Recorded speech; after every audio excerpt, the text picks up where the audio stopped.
Selamat siang semuanya, perkenalkan nama saya Stefani Juliana Alnabe, kelas keperawatan 22.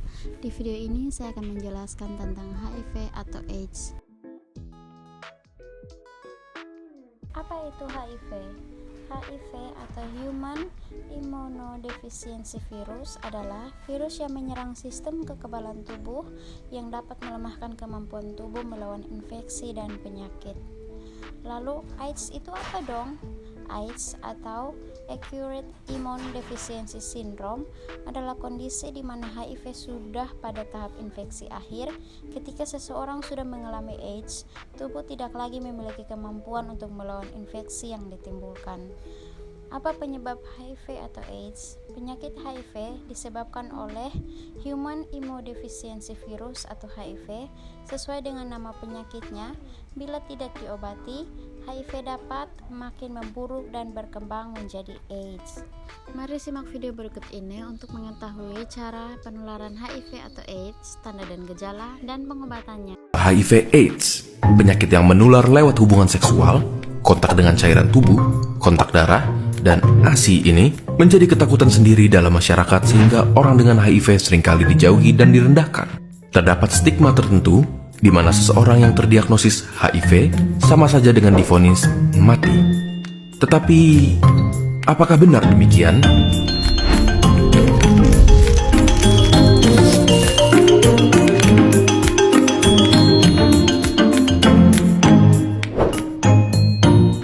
HIV bekerja dengan melemahkan sistem kekebalan tubuh. Virus ini bekerja perlahan dan sulit untuk mendeteksi gejala awalnya, dan hanya dapat diketahui dengan tes laboratorium pada tahap awalnya. Semula, gejala yang hanya berupa demam, keringat malam, sariawan, dan dapat dibilang seperti gejala flu, merupakan fase pertama dari infeksi HIV.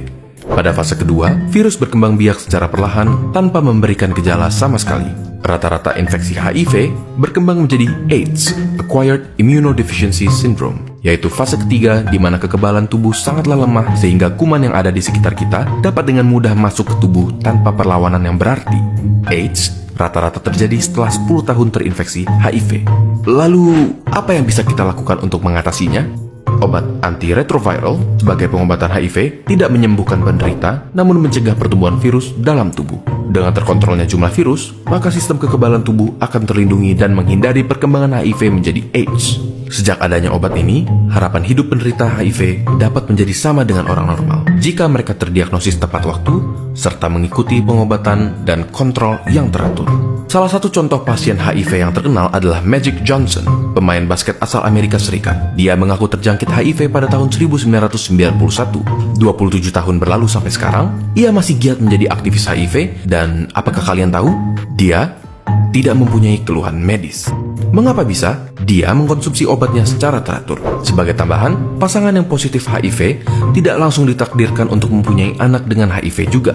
Hal ini dihasilkan dari pengobatan yang membuat jumlah virus cukup rendah untuk tidak menginfeksi janin. Pada proses kelahiran, ibu akan menjalani kelahiran secara bedah sesar sehingga menghindari kontak dengan darah ibu. Setelah itu, bayi yang baru lahir akan diberikan antiretroviral therapy untuk mencegah kemungkinan virus yang masuk saat kelahiran. Hasilnya, dalam situasi seperti ini, kesempatan bayi untuk tertular HIV dari orang tuanya diperkirakan kurang dari 1 dari 100. Memang kesetiaan berobat adalah kunci untuk menghindari perkembangan infeksi HIV menjadi AIDS. Tetapi, stigma sosial yang ada menghalangi keberanian penderita untuk datang berobat rutin.